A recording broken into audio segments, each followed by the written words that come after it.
आपको मालूम हो या ना हो, आपकी जानकारी के लिए बताना चाहता हूँ कि छत्रपति शिवाजी और संभाजी की मौत के बाद, उनकी मौत के बाद उनके राज्य कमज़ोर होने लगे और उन्होंने सलाहकार और प्रधानमंत्री के रूप में पेशवाओं को भी शामिल कर लिया था।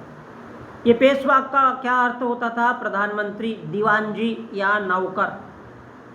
जो शिवाजी वंश के प्रधानमंत्री बने, बोले हमको नौकरी पे रख लो तो हम तुम्हारा हिसाब किताब देखेंगे। और ऐसा ही आर्य सम्राट मौर्य सम्राट भद्रथ के ज़माने में भी हुआ था। उनके तीर्थ में, उनकी सलाहकार समिति में पुष्यमित्र शुंग शामिल हो गया और उसने पेशवाओं की तरह अपना कब्जा जमा लिया, जैसे पेशवाओं ने मराठी साम्राज्य को हड़प लिया था, छत्रपति शिवाजी के वंशजों के साम्राज्य को हड़प लिया था। पुष्यमित्र शुंग ने साम्राज्य और सत्ता हासिल करने के लिए उस समय के ओबीसी एससी एसटी के लोगों के सरेआम गले काटे, सरेआम उनकी गर्दनें कटवाई।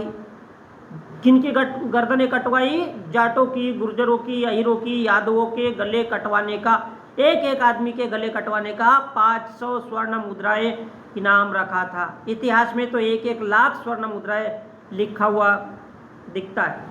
तो परिणाम क्या हुआ? उनकी सत्ता कायम हो गई और वो राजा सागर, राजा राम कहलाया और ओबीसी एससी एसटी के लोग उनकी सेवा में, उनकी गुलामी में लगे रहे और आज तक उनकी ही सेवा इस देश के ओबीसी, इस देश के एससी एसटी के लोग करते आ रहे।